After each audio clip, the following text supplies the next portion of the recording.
Buena tarde, soy Ricardo Rafael. Arrancamos la emisión en Radio Centro. Hoy tenemos también un menú sabroso, interesante, listo para su discusión, preparado para usted. Una entrevista con Santiago Aguirre. Él es director del Centro de Derechos Humanos Miguel Agustín Pro. Esta organización que ha acompañado a los padres de los estudiantes normalistas de Ayotzinapa, desaparecidos desde el primer momento hasta el día de hoy, que ha construido con el gobierno de la República un mecanismo para continuar con las investigaciones, sobre todo para lograr justicia, para encontrar a las personas desaparecidas. ¿Cómo va ese mecanismo? Se nombró recientemente un fiscal especial para Ayotzinapa, Omar Gómez, a instancias de estas instituciones, a instancias de la Fiscalía General. Vamos a hablar con Santiago Aguirre para que nos cuente por dónde va este tema.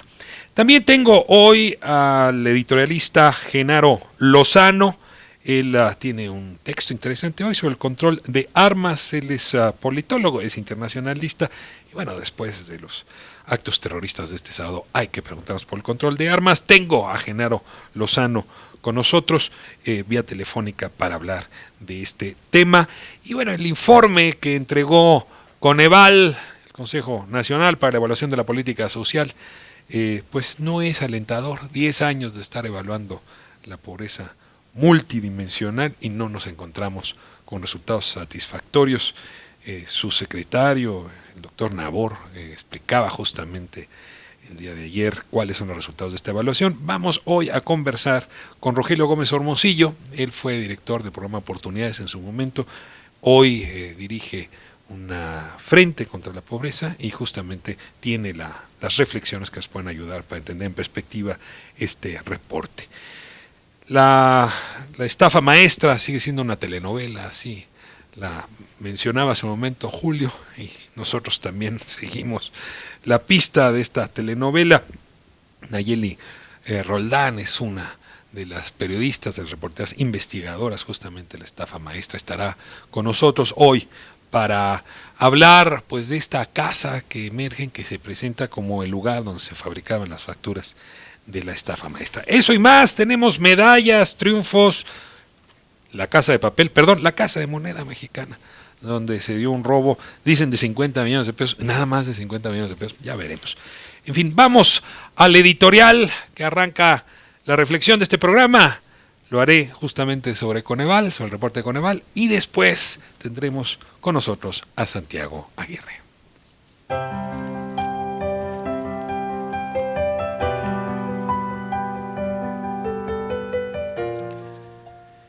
10 años de medición de pobreza multidimensional en México, avances y desafíos. Así se llama el documento que presentó el Consejo Nacional para la Evaluación de la Política Social, encabezado por el secretario José Nabor Cruz, nuevo secretario de esta institución. Un reporte que nos arroja reflexiones, desde luego de tipo económico, de tipo social, pero yo diría de tipo moral. ¿Sí? Cuando un país como el nuestro, con la riqueza que tiene, cuando la potencia 13 del mundo tiene a más de la mitad de la población, poco más de la mitad de la población, en circunstancia de pobreza, algo se está haciendo muy mal. Y sobre todo es la política, con mayúscula, no las políticas, la política, la que ha venido fallando. Nos dice este reporte que hay una buena noticia entre todo: la reducción de la pobreza extrema. Pasamos de 2008, donde había 11% de pobres en extrema pobreza, a 7.4%. Pero quien ha seguido este debate sabe que esta cifra es mentirosa, que Coneval está ofreciendo datos mentirosos. Porque hay una historia detrás de esta cifra. José Antonio Meade, secretario de Desarrollo Social, secretario de Hacienda en el gobierno anterior, decidió dar una batalla contra el Coneval, por cierto, también contra el INEGI, para que se midiera de manera distinta ese segmento de pobreza extrema. Y moviendo una variable aquí y otra variable allá, por ejemplo, si habría piso o no habría piso de tierra y algún otro elemento, logró mágicamente de un año a otro, no 6 años, de política. De un año a otro, modificar la medición. Es una medición tramposa. Coneval ya no va a regresar, ¿no? Y va a decir, no, se equivocó el doctor Meade y nosotros sucumbimos ante la nueva medición. Así es que hoy nos encontramos con que, gracias a los números, no la realidad, disminuyó la pobreza extrema. Lo que no pudieron ocultar es que sí se incrementó la pobreza que llaman moderada. Ahí pasamos de 37.2 millones a 43.1 millones de pobres en nuestro país durante la administración anterior. ¿Qué ha fallado? La ventaja que tenemos, si alguna ventaja hay, es que a ciegas no estamos en el tema de pobreza. Gracias a la existencia de Coneval, a las encuestas de ingreso-gasto que hace el INEGI y a un segmento académico que analiza estos datos, a ciegas no estamos. Pero una vez que tenemos el espejo frente a nosotros, nos damos cuenta que no hemos hecho más que paliar los escenarios de peor pobreza. Paliarla en efecto para los más pobres, pero no hemos logrado movilizar segmentos importantes de la población de un lugar a otro. Deje de plantearlo así. Quien vive en el primer piso de la construcción social mexicana, en el primer piso, piense usted que hay 10 pisos, gana 77 pesos diarios. ¿Usted se imagina si con 77 pesos diarios alguien puede comer, vestirse, transportarse? Bueno, pues 10% de la población mexicana, 10%, estamos hablando de 12 millones de personas, viven con 77 pesos diarios. Y no quisiera yo aquí alimentar o exacerbar los ánimos o polarizarlos, pero en el otro extremo, los que viven en el piso 10 dan ingresos de 2.3 millones de pesos diarios. ¿Somos un país o no? ¿Somos una misma comunidad o no? Porque es increíble que en una misma familia haya quien vive con 77 pesos diarios y hay quien vive con 2.3 millones de pesos de ingresos diarios. Y el Estado, bien gracias. La política gubernamental, ¿dónde ha estado? Bien gracias. Este es un país donde la política no ha servido para modificar el tema del ingreso. Y si eso no lo puede hacer un país, si no logra redistribuir la riqueza, estamos en fallo. Y quizá esta sea la razón principal, la desigualdad de la pobreza, que ha llevado a los cambios que estamos viendo y observando en México. La emergencia de un nuevo partido, Morena, la transformación de las políticas, algunas muy criticadas, pero desde luego políticas que intentan apartarse de lo que ya falló. Y ese es un buen paso. Ahora, encontrar las políticas que van a transformar la vida de esos millones de mexicanos que hoy están en circunstancias de pobreza, eso es algo en lo que todavía estamos caminando y para eso necesitamos de instancias como el Coneval, que de tiempo en tiempo nos pone un espejo de este tamaño. En ese sentido, una defensa por el Coneval, ninguna defensa por el fracaso de las políticas sociales. Cierro el editorial y arrancamos con el menú de esta tarde. Santiago Aguirre, del Centro de Defensa de Derechos Humanos, Miguel Agustín Prost, en un momento con nosotros.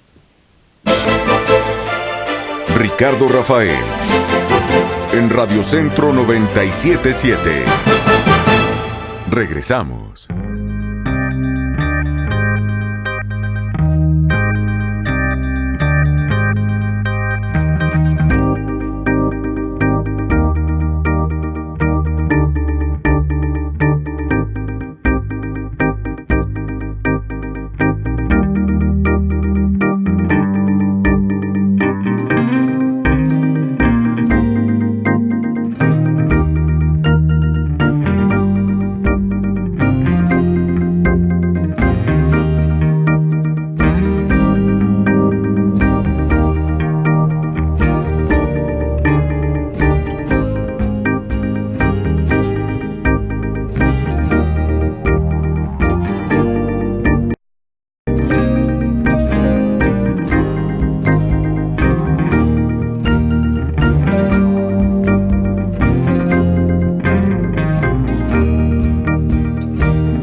mucho que me acompañe. Soy Ricardo Rafael. Estamos en Radio Centro.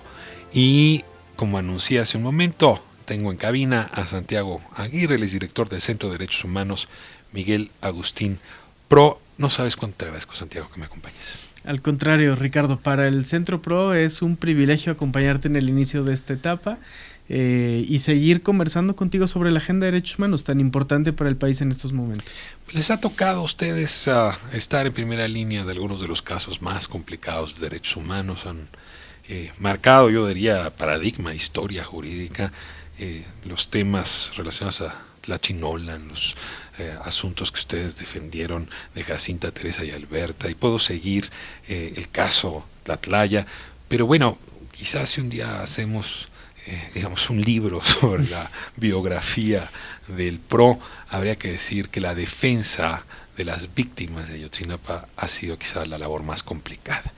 A ti te tocó como abogado meterte de cabeza, ahora encabezas el centro, y la idea de esta entrevista, le digo, le comento al auditorio, te lo digo a ti, es tratar de hacer un balance de dónde estamos con respecto a Ayotzinapa, y déjame comenzar con una primera reflexión. El gobierno de la República y particularmente la Fiscalía General están obligadas a demostrar que algo ha cambiado en la procuración de la justicia. Y no hay caso más emblemático donde uno pueda medir ese cambio que en el caso Ayotzinapa. El presidente Andrés Manuel López Obrador en campaña prometió invertirse en esto, nombró a Alejandro Encinas, subsecretario de Derechos Humanos, como responsable, la propia secretaria de Gobernación, Olga Sánchez Cordero, ha estado muy invertida. Ustedes son la contraparte, y yo quisiera pedirte que desde tu balcón me digas cómo ha ido esta relación con el gobierno, con la Secretaría de Gobernación, con la Fiscalía General, antes de entrar ya al nombramiento del fiscal reciente en el caso de Ayotzinapa. Claro que sí, como dices, estas historias de víctimas de violaciones a derechos humanos que esperan justicia son, en el contexto de país en el que estamos, un buen indicador de cambio, porque de una manera muy tangible permiten medir si las cosas se están moviendo hacia donde queremos. Y Ayotzinapa en ese escenario juega un papel muy relevante. Los padres y las madres de los muchachos desaparecidos, desde que vieron que se avecinaba una alternancia política como la que tenemos en el país, entendieron que eso podría abrir la puerta para alcanzar la verdad en su caso, y con ello mostrar que en México es posible que la impunidad sea revertida y que no estamos condenados a la impunidad.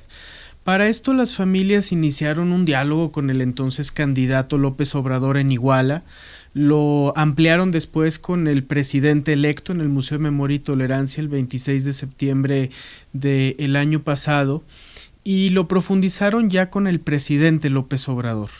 Las familias advertían que necesitaban de varias dimensiones de la institución del Estado para que avanzara su caso, y diseñaron un esquema en el que pedían que hubiese un cambio en la Procuraduría General de Justicia con la designación de un fiscal, un cambio en la voluntad política con el recubrimiento con mandato legal de la posición de Alejandro Encinas, que ha sido muy benéfica en el caso y que se concretó en un decreto presidencial para la verdad y la justicia en el caso, una profundización de la asistencia técnica internacional con la ONU, pero también con el retorno de los expertos que en su momento fueron tan importantes para desmontar la verdad histórica, el GIEI, y querían ver esas piezas alineadas.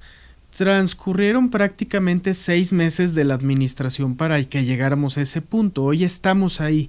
Hoy finalmente tenemos un fiscal independiente y autónomo en el caso, que es Omar Gómez Trejo, que fue secretario técnico del GIEI. Tenemos una asistencia técnica internacional muy robusta con la oficina de la ONU, que juega un papel importante, pero también con los expertos del GIEI que han regresado a apoyar en el caso. Y tenemos a un subsecretario de Derechos Humanos profundamente comprometido con el esclarecimiento. Es sincero Alejandro Encinas. Nosotros no lo dudamos. ¿Y los padres? Los padres vienen de una pedagogía de la impunidad en la que han aprendido a desconfiar de las instituciones. Aún así, cuando tienen gestos de trato digno, entienden que ese es el principio de una construcción de confianza y los han tenido de Alejandro y de su equipo, eso lo tenemos que decir. ¿Es el caso más importante que enfrenta el presidente López Obrador en materia de justicia penal? Mira, en el PRO acompañamos a muchas víctimas y es imposible jerarquizar dolores. Cada víctima en este país tendría que acceder a la justicia y a la verdad. Pero ciertamente Ayotzinapa es un crisol que condensa todo lo que tiene que cambiar en materia de justicia en el país. Todo. Todo. ¿Cómo se investiga? ¿Cómo se persigue? ¿Cómo se obtienen testimonios? ¿Cómo se construye la verdad histórica? Cómo se trata a las víctimas incluso. Entonces es un parámetro de la profundidad del cambio que debe haber en materia de justicia y atención a víctimas en México. Déjeme aquí hacer un corte y regresar en el tiempo. Todo lo que me estás diciendo podría ser el reverso de la historia previa. Entre los padres y el presidente Enrique Peña Nieto hubo una enorme desconfianza. Una campaña orquestada sin lugar a dudas desde la administración pública para denostarlos a ustedes, al PRO, a los padres, a los muchachos, para señalarlos incluso de narcotraficantes. Se llegaron a excesos extraordinarios, lo cual generó un muy mal ambiente. Eso está hoy despejado. Es decir, hoy trabajas tú con más libertad, los padres no están siendo revictimizados, hay un trato digno, dices tú, por parte de la autoridad. ¿Eso cambió? Eso cambió, hay un trato digno, hay posibilidad de construcción de agenda con las distintas instituciones. Algo muy representativo de este cambio es el ingreso de las familias al 27 Batallón de Infantería, una medida básica de transparencia que de una manera inexplicable el anterior gobierno, y hay que decirlo, el anterior secretario de la Defensa Nacional impidió una y otra vez. Y que son las medidas que muestran que se puede avanzar en una lógica de mayor transparencia para conocer la verdad en el caso. Ahora, estamos ante el gran reto en Ayotzinapa de que... Te tengo aquí. Ese mismo gobierno que cometió estos errores que generaron incertidumbre y desconfianza, fue el mismo gobierno que pidió la asistencia internacional. Ustedes los convencieron de traer al grupo de expertos internacionales. Y si hoy tenemos posibilidades de avanzar es por ese grupo de expertos. ¿Cómo evalúas esa contradicción? Un gobierno que por un lado ataca al PRO y genera un ambiente nocivo, digamos, y que incluso inventa, ahora vamos a hablar de esto, el tema del basurero de Cocula, y del otro lado, un gobierno que apoyó la creación del grupo de expertos. Claro, es muy paradójico. Yo creo que tiene que ver con que las instituciones mexicanas tardaron mucho en dar respuesta en la fase inicial del caso Ayotzinapa, y más que querer la asistencia técnica internacional, se vieron orilladas a aceptarla. O sea, la crisis internacional los orilló. Exacto. No fue un asunto de voluntad del secretario Osorio Chong, ni del presidente Peña Nieto, fue el extremo de la circunstancia. A ver, habían funcionarios que estaban abiertos a la asistencia técnica internacional. Yo tengo, por ejemplo, en muy buena opinión el papel que jugó alguien como el subsecretario Gómez Robledo, por ejemplo. Tampoco sería justo negar esos matices que siempre existen en un aparato grande y complejo como es el del Estado mexicano y el del gobierno federal. Y luego salió, por cierto, O sea, pero ciertamente había un gobierno más bien orillado a abrirse a la asistencia técnica internacional que un gobierno que genuinamente creyera en eso. Ahora, hubo dos temas que hicieron cortocircuito en la relación de esa asistencia técnica del GIEI y el gobierno de Enrique Peña Nieto. Uno de los temas fue el basurero de Cocula. Es decir, había una serie de elementos que llevaban a dudar de esa versión que contó el entonces procurador Jesús Murillo Caram. Y el otro tema fue la negativa, lo mencionabas ya, de parte de efectivos del ejército que habrían participado de alguna manera o estado presentes de alguna manera en el evento del 26 al 27 de septiembre de 2014 y que dijeron no van a declarar frente a extranjeros porque la autoridad extranjera no es competente para, entrevistar, investigar sobre los militares. Esos dos temas han sido clave. A ver, hablemos del tema del basurero. ¿Está despejado? ¿Fue un invento que hizo la autoridad para distraer la atención? Déjame irme a corte y hablamos de Cocula. Ricardo Rafael. En Radio Centro 97.7. Regresamos.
Estamos de vuelta en conversación con Santiago Aguirre, él es director del Centro de Derechos Humanos Miguel Agustín Pro, y estamos hablando del caso Ayotzinapa. Antes del corte, famosa mentira histórica o verdad histórica. Recientemente, pues la divulgación de un interrogatorio con tortura a Carlos Canto, alias el Pato, uno de los dos patos, por cierto, del expediente, porque hay dos, advierte que días antes de que se encontraran los restos de alguno de los normalistas desaparecidos en el río San Juan, pues tuvo información la Procuraduría que a los muchachos se los habrían llevado, pues en efecto, lejos de Cocula, ¿no? Hacia Huitzuco, hacia otro lado. Y sin embargo, Santiago, tenemos a un gobierno empecinado, primero en decir que todos los habían quemado en Cocula y luego insistir que ahí estaba la verdad. Sí fue una burla en cadena nacional. ¿Dónde está Cocula hoy? ¿Ya está descartada como explicación para lo que ocurrió?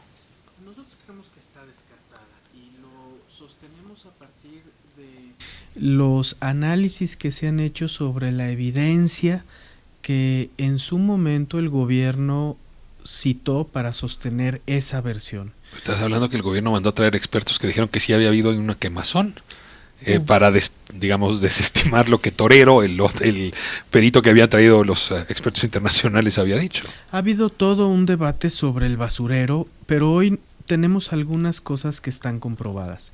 Está comprobado que se recurrió a la tortura para investigar. Está comprobado que se recurrió a otras ilegalidades como disponer de detenidos y trasladarlos sin los debidos resguardos a lugares relevantes para los hechos. El caso del Chereje. Pero también está comprobado que para sostener que en un ambiente al aire libre se realizó o ocurrió un fuego suficientemente grande como para reducir a cenizas 43 cuerpos humanos, habríamos tenido otro tipo de evidencia física en el lugar, como por ejemplo el daño a la vegetación adyacente, como por ejemplo restos de carga de combustible. Niega.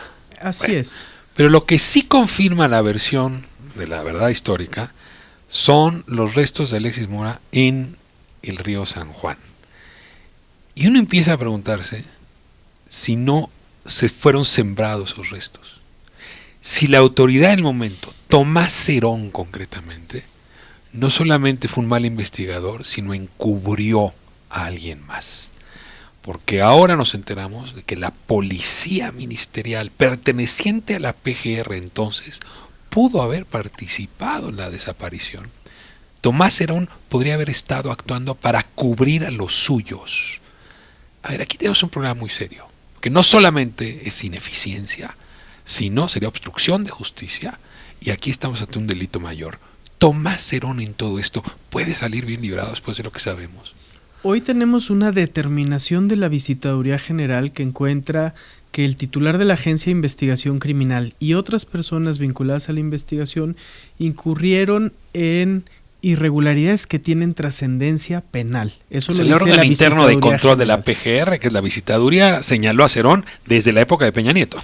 En la época de Peña Nieto lo había encubierto, había considerado la visitadora que habían faltas leves. Después de un amparo que ganan los padres y las madres de familia en esta lucha incansable, la Visitaduría General se ve obligada a emitir una nueva resolución que considera que hay delitos de varios funcionarios. Tiene que investigarse por qué se cometieron esos delitos. ¿Fue porque el presidente ordenó cerrar el caso con una respuesta rápida sin evidencia científica? ¿Fue para encubrir alguna otra operación ilegal más de fondo? ¿El consejero jurídico de la presidencia qué papel jugó? Eso es lo que hoy tiene que investigarse. Lo que es claro es que cada vez surge más evidencia sobre el involucramiento de otras policías. Decías ahora bien, la policía ministerial. ¿Qué sabemos de la policía ministerial? Pues de la Policía Ministerial Federal sabemos que tenían levantada un acta circunstancial de los hechos desde el 26 de septiembre y no investigaron, y sabemos también de la Policía Ministerial del Estado de Guerrero que pudo haber entrado también en colusión con los grupos criminales de la zona. Todas esas líneas tienen que agotarse. Bueno, eso es lo que sabemos hasta hoy. 5 años después, qué barbaridad, este septiembre se van a cumplir 5 años. Un lustro. Y logran ustedes algo que es histórico, que alguien con enorme dignidad, con destreza técnica, jurídica, ¿no?, que estuvo muy cerca del grupo de expertos extranjeros, pero que hay que decirlo, es mexicano, Omar Gómez Trejo, haya sido nombrado por parte del fiscal Gersmanero como fiscal especial para el caso Ayotzinapa. Es decir, es un signo político relevante que hay que leer. Yo te preguntaría, ¿cuáles son los desafíos de Omar Gómez ahora? O sea, dado lo que conoces, lo que se espera de ellos, ¿cuáles son sus desafíos en materia de tiempos y en materia de señalamientos y concretamente investigación y consecución del caso? El primer gran reto, que es el que los padres y las madres le han puesto de relieve, son ellos quienes consiguen que su lucha avance centímetro a centímetro, es dar con el paradero de los estudiantes. A 5 años de los hechos tenemos el gran reto de que coincidan los tiempos de gobierno con los tiempos de las víctimas. El gobierno legítimamente puede decir todavía nos falta tiempo para terminar de asentarnos en el aparato de poder, pero las víctimas con la misma legitimidad pueden decir tenemos 5 años luchando. y es muy importante que este gobierno siga reconociendo que el cambio que ha habido en México es resultado de luchas electorales, pero también de luchas sociales, donde las víctimas han ido a la vanguardia muchas veces sin el acompañamiento de las fuerzas políticas. Ayotzinapa y Casablanca son dos de las razones por las que el régimen anterior se desmoronó. Creo que eso es muy claro y en reconocimiento de ello el nuevo gobierno tendría que impartir justicia en ambos temas, a fondo. Ahora, cuenta Omar Gómez Trejo con un aparato de investigación solvente, cuenta con recursos, cuenta con conversación con el ejército, a diferencia de antes. ¿Qué apoyo va a tener? Entiendo que Ángela Buitrago y Francisco Cox, que son parte del GIEI, han sido ya reclutados para apoyar en la investigación de nuevo. Viene uno de Chile, la otra de Bogotá, de hecho están invitados a venir a este espacio en breve. A ver, te pregunto, ¿cómo va esa construcción, digamos, de los brazos que Omar Gómez va a tener para seguir adelante? Porque pues en breve él será responsable de que haya resultados o no, ¿eh? Así es, su designación es un acierto por parte del fiscal general Gertz Manero. Sin duda que hay muchos retos adelante, pero el fiscal Gómez Trejo no parte de cero. Tiene y tendrá el respaldo del grupo de expertos, tiene y tendrá el respaldo de la ONU, que fue muy importante para indagar la tortura en el caso, pero también tiene, Ricardo, un equipo de ministerios públicos de PGR, hoy Fiscalía, que es muy rescatable. Hay gente allí adentro. ¿Cuántos ministerios tiene?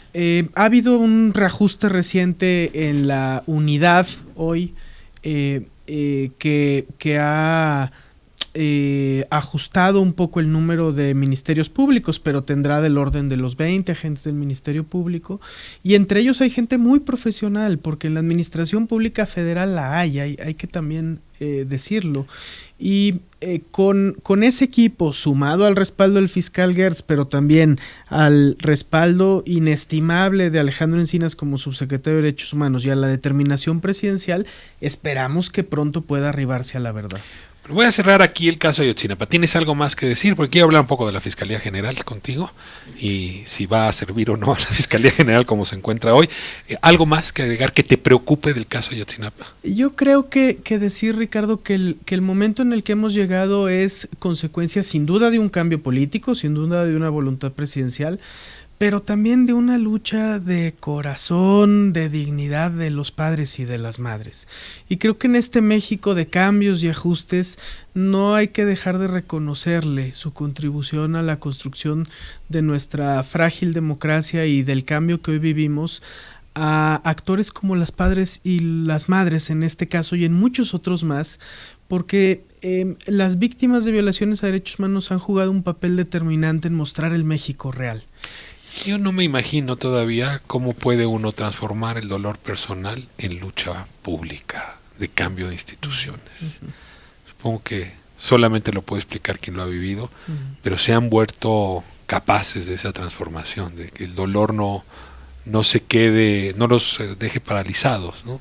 De Javier Sicilia, los padres de Ayotzinapa, a las mujeres de Atenco, a las viudas de Pasta de Conchos, el país está lleno de hombres y mujeres mexicanos y mexicanas dignas que sin acudir al esquema de los partidos han sido parte fundamental de los cambios que este país necesita. Este país tiene cifras van, cifras vienen, pero déjame plantearlo así. La guerra de mi generación ha significado cerca de 300,000 muertos, de 2008 para acá, 60,000 desaparecidos. Y desde luego que hay un problema policial. Desde que empezó la crisis se pensó como un problema policial y seguimos pensando en términos policiales. Ahora la Guardia Nacional es una solución para reconquistar territorio a favor de la Constitución.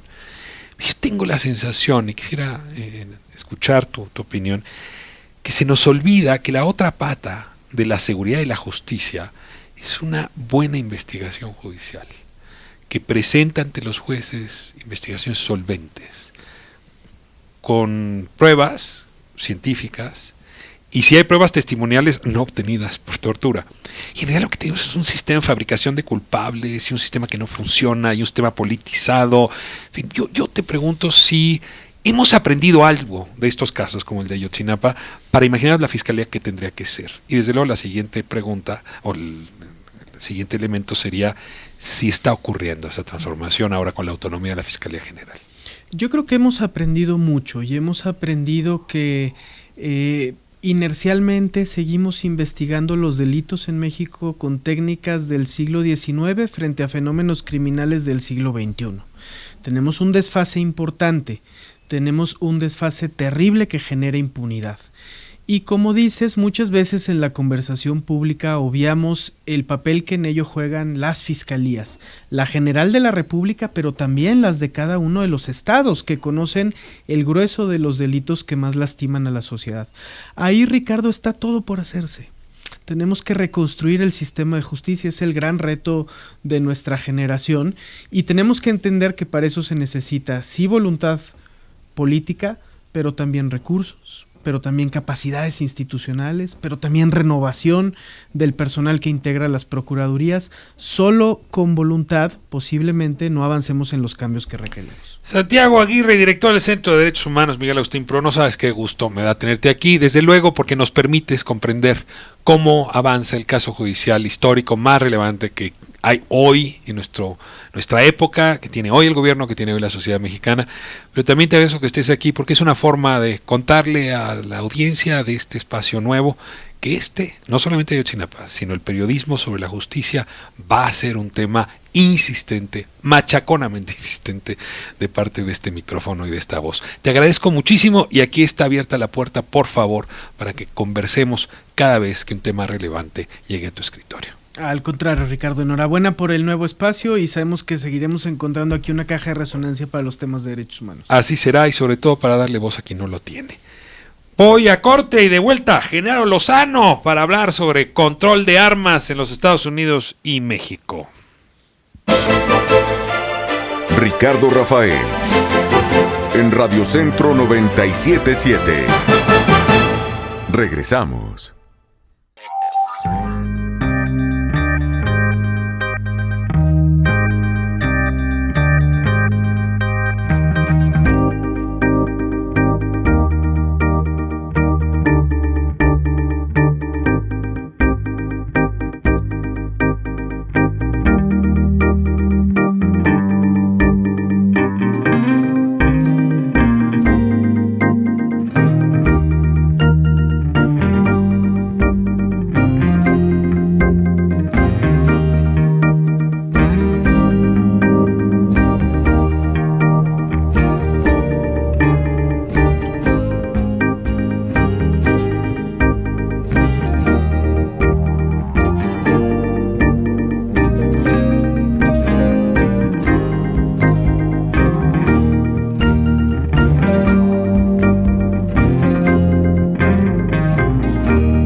Esta mañana mi colega periodista, académico, Genaro Lozano, publicó un interesante artículo en el periódico Reforma, Control de Armas.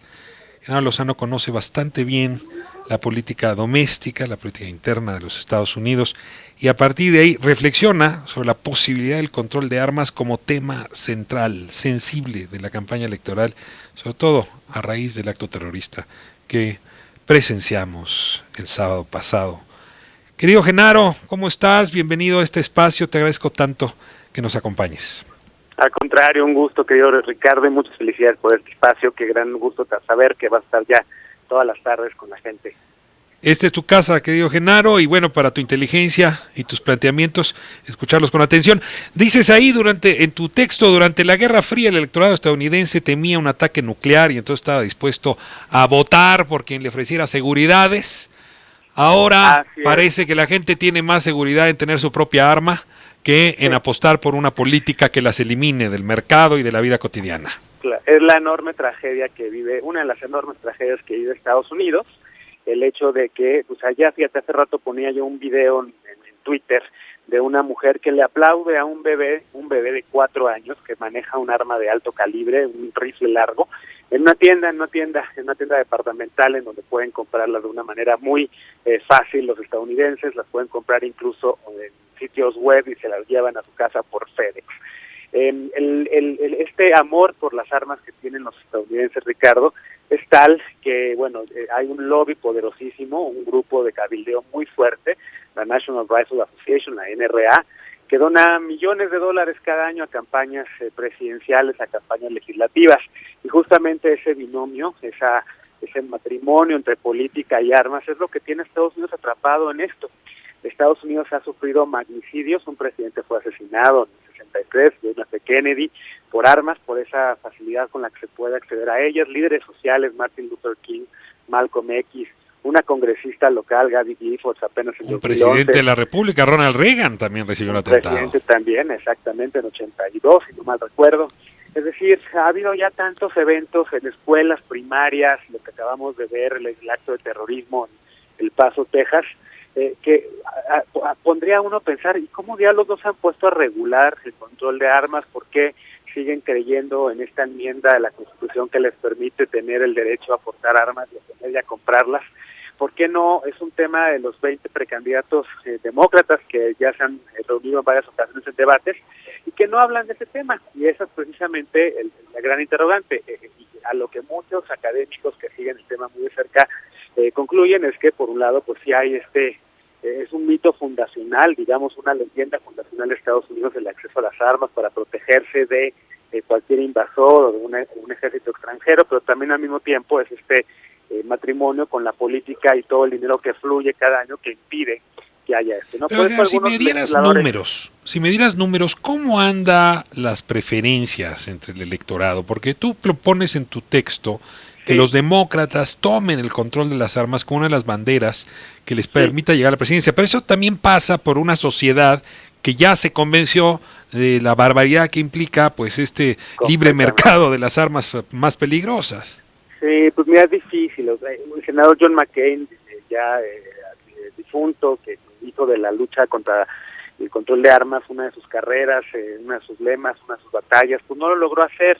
Los demócratas que han tratado de tener por lo menos algún tipo de controles un poco más estrictos a la hora de la venta, como pedir, por ejemplo, una identificación que diga claramente que eres mayor de edad o algún certificado de que no sufres algún problema mental, como el presidente Trump decía en su mensaje, ha sido muy, muy difícil. ¿Por qué? Porque las preferencias electorales, las preferencias de los adultos, más de 40 años, más de 30 años en adelante, pues siguen amando sus armas y no quieren ningún tipo de control. Son los más jóvenes, Ricardo, la generación Z, esa que nace a partir del 97, y los votantes más jóvenes y los millennials más jóvenes también, los que ya están diciendo basta, es necesario el control de armas. Representantes como Alexandria Ocasio-Cortez, por ejemplo, que no están compitiendo por la candidatura presidencial demócrata, pues es de las que está empujando, tratando de hacer esto, pero lamentablemente pues, yo sí veo un partido demócrata muy blandengue, muy perdido en estos temas, todavía muy tímido tratando de poner el énfasis en que es necesario un control mucho más estricto de armas, y por supuesto que no veo ningún eco entre los republicanos ahorita en ese sentido, ¿no? Cada vez que hay una tragedia, Ricardo, evidentemente la narrativa, la discusión pública en Estados Unidos se vuelca hacia allá, pero pasa muy poco o no pasa nada, y esa es justamente la gran tragedia que no solamente afecta a los estadounidenses, nos afecta a nosotros, nos afecta a los mexicanos por el hecho de que las armas estadounidenses están matando a mexicanos allá, pero también acá. Ahora, el presidente Donald Trump ayer dio un mensaje, coincidirás conmigo, parteaguas, ¿no? Fractura con el pasado. Fue enfático cuando dijo que tenían que llegar a un acuerdo entre los dos partidos, republicanos y demócratas, para lograr control de armas y también un acuerdo migratorio. Es decir, yo no veo a un Donald Trump que después del episodio de ayer pueda seguir coqueteando con la asociación del rifle y sus más radicales aliados. ¿Me equivoco? Pues mira, coincido en el simbolismo y en el cambio en el discurso del presidente, condenando el racismo y el supremacismo blanco. Ya se refirió a él públicamente, pero con Donald Trump, querido Ricardo, creo que la gente también lo sabe, pues no se puede esperar mucho. Sabemos que un día dice una cosa y al día siguiente cambia de opinión. Sabemos que está negociando un acuerdo comercial con México y al día siguiente amenaza con aranceles. O sea, Trump no es un hombre de palabra, no es un hombre que respete lo que él mismo ha dicho. Seguramente si en algunos meses vuelve a regresar sobre el tema y vuelve a hablar otra vez en términos respectivos de la inmigración, sobre todo a de centroamericanos, que es el tema que trae entre los dientes, y con el hecho de que la campaña pues ya arrancó en Estados Unidos por la reelección en su caso y por tratar de sacarlo de la Casa Blanca por parte de los demócratas, yo no creo que Donald Trump se vaya a autocontener. No es un hombre autocontenido, creo que es un hombre más bien explosivo, que sabe muy bien medir el pulso electoral, y que por lo menos para sus adeptos, y que yo creo que en cualquier momento se le olvidan sus propias palabras, se le olvidan las palabras que dijo exactamente ayer, y que podría nuevamente volver a regresar a defender el hecho de que los Estados Unidos puedan armarse hasta los dientes. Última pregunta, cierras tu artículo diciendo, en cuanto a México, como dice un amigo, ya nos dirás qué amigo es, Ebrard ha logrado convertir cada adversidad en una acción de gobierno con sentido. Sí, yo creo que el canciller Ebrard ha sabido sortear esta turbulencia gigantesca que ha provocado la llegada de Donald Trump a la presidencia de Estados Unidos, turbulencia que no nada más le tocó a este gobierno, sino al anterior también, y creo que el canciller ha salido bien a defender los temas de México, en tanto comerciales, con el tema del TEMEC, como ahora con, evidentemente, ayer que salió corriendo hacia El Paso para reunirse con familiares de víctimas y brindarles la protección consular y brindar la protección del Estado mexicano, pero además también anunciando que pues, México va a hacer que la Fiscalía General de la República también participe en las investigaciones de este acto terrorista, y por eso justamente lo llamo un acto terrorista. Entonces creo que bien, bastante bien, Ebrard con el tema de la defensa de los derechos y de los connacionales y también del interés nacional de México. Evidentemente pues tiene la enorme prueba del reto migratorio, de lo que estamos haciendo en México. Algunos dirán que es haciendo el trabajo sucio a Estados Unidos, en alguna parte coincido, pero creo que el canciller pues está sacando a flote una relación que muchos daban por perdida, que muchos dábamos por nos quedaríamos sin tratado, nos quedaríamos con aranceles, nos quedaríamos con esta imposición que busca Estados Unidos de que México sea un país tercer seguro. Y creo que hasta ahorita pues nada de eso ha ocurrido, y al contrario hemos ido sacando y rescatando y salvando lo que se ha podido. Muchísimas gracias, Genaro. No sabes cuánto te agradezco pues que me traigas tu buen ánimo, tu inteligencia a esta conversación con nuestro auditorio, y ruego porque con frecuencia podamos contar con ella aquí. Con gusto y muchas felicidades por ese espacio muy bien recibido, Ricardo. Muchas gracias. En un momento más estará con nosotros Roberto Velasco. Él es el vocero justamente de la Cancillería. Nos interesa mucho pues descifrar algunas de las frases interesantísimas que justamente dio hoy el canciller Marcelo Ebrard en la conferencia mañanera. Pero antes vamos a abordar una conversación rápida con don Javier Ruiz, es nuestro reportero, para que nos cuente lo del robo en la Casa de Moneda. Es increíble, ¿no? Tenemos espectaculares por todos lados, particularmente en la Ciudad de México, sobre esta teleserie La Casa de Papel, que habla justamente del robo en el Banco de España, y resulta que aquí también, pues sin teleserie ni nada, se robaron unos cuantos milloncitos, 500 centenarios valuados en aproximadamente 50 millones de pesos. Parece poco. Don Javier, ¿cómo está usted? Buena tarde. Buenas tardes, Ricardo. ¿Qué tal? Excelente tarde. Pues sí, pareciera poco, pero ya viéndolo, parece ser que es bastante pues dinero, y más en algunas monedas de oro. Pues efectivamente, al ver el estilo de esta serie, La Casa de Papel, pues ingresaron pues sujetos a esta Casa de Moneda ubicada en el Paseo de la Reforma, justamente en el número 295, y pues es un edificio bastante grande, de al menos 20 pisos, un edificio donde hay corporativos, donde hay bastante seguridad, incluso pues en la parte de abajo se encuentra una sucursal bancaria. Pues a decir de uniformados, ingresaron pues al menos 2 sujetos, que se habla que venían pues vestidos de traje, bastantes formales. Ellos venían, lo que nos refieren también, a bordo de una motocicleta. Ingresaron a esta Casa de Moneda, que se encuentra justamente en el primer piso, y pues lo que nos refieren que amagaron al personal y posteriormente pues robaron estos 50 millones de pesos. Se habla también de que el valor de esos 50 millones de pesos pueden ser en relojes, esto de acuerdo a las autoridades, y pues a eso generó pues importante movilización de equipos de emergencia y policíacos, principalmente en la zona del Paseo de la Reforma, una zona pues bastante concurrida por personas que llegan a algunos centros de comercio, a escasos metros también se encuentra la bolsa de valores, y pues hasta ese punto llegaron estos sujetos al estilo de La Casa de Papel, incluso pues con bastante tranquilidad pudieron haber salido.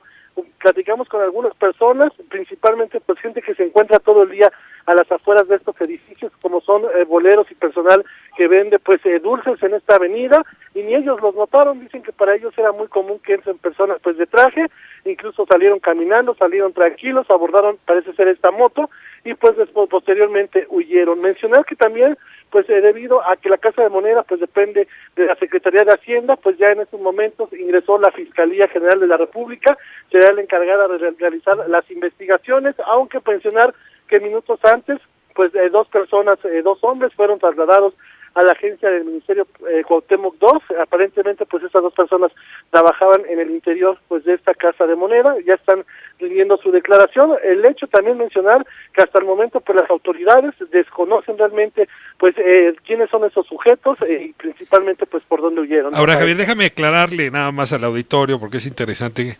Este robo no fue en la Casa de Papel Mexicana. La Casa de Papel Mexicana se encuentra en Legaria, depende del Banco de México y es ahí donde se imprimen los billetes. Una cosa extraña en nuestro país, la Secretaría de Hacienda es justamente la que acuña las monedas. Y bueno, pues robarse moneditas de a 5 y de a 10 no deja mucho, así que se llevan las monedas más caras, que son los centenarios. Sí, efectivamente. Ahora, tiene que ser alguien que entienda el manejo, ¿no? Yo no creo que estos no tuvieran aliados allá adentro, ¿no? Algún cómplice les habrá ayudado, ¿a poco va a quedar el personal libre de toda culpa? Sí, principalmente son dos personas, se habla del guardia de seguridad, y justamente hay algo pues que les llamó mucho la atención a los peritos debido a que pues estas personas no actuaron con el protocolo de seguridad que se lleva a cabo. Ellos ya tienen un protocolo donde se activan alarmas, y pues realmente esto no sucedió. Incluso pues tardaron varios minutos en dar pues la emergencia, y es por ello que también pues ya están investigando a estas dos personas. De una instancia se trasladaron a un ministerio público local de la Ciudad de México, aunque posteriormente pues ya serán investigadas por la Fiscalía General de la República. Y pues sin mencionarlo, no son monedas de 5 o 10 pesos, son monedas pues de oro, y justamente a pesar de que donde mencionas ahí en la calzada de Legarias donde se realizan, pues en esta ocasión pues fue aquí en el Paseo de la Reforma, y mencionar que pues lo que llama también la atención, bastantes autoridades, incluso para entrar a este edificio tienen unos torniquetes donde si no hay alguna credencial pues realmente pues no se puede ingresar a este tipo de lugares. Entonces, ¿cómo nos llama la atención estos robos, verdad, Javier? Siempre sí, tienen algo de novelesco. Javier, pues muchísimas gracias. Vamos a ver qué ocurre con estas investigaciones.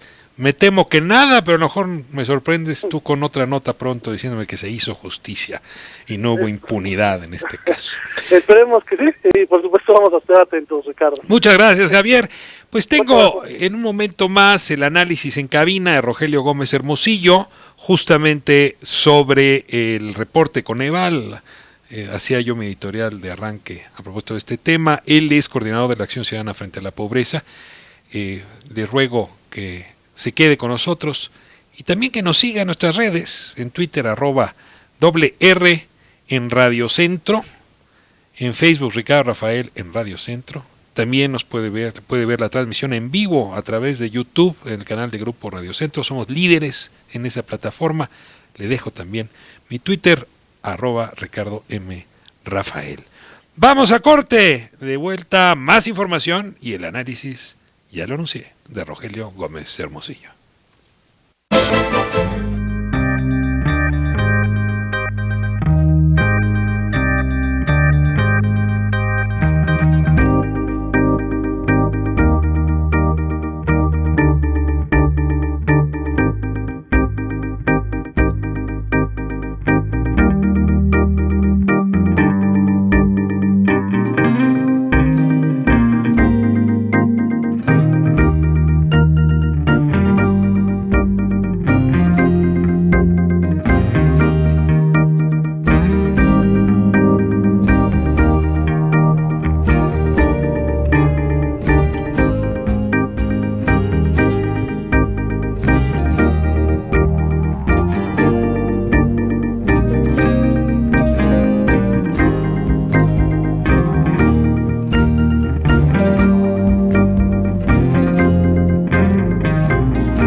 por Radio Centro.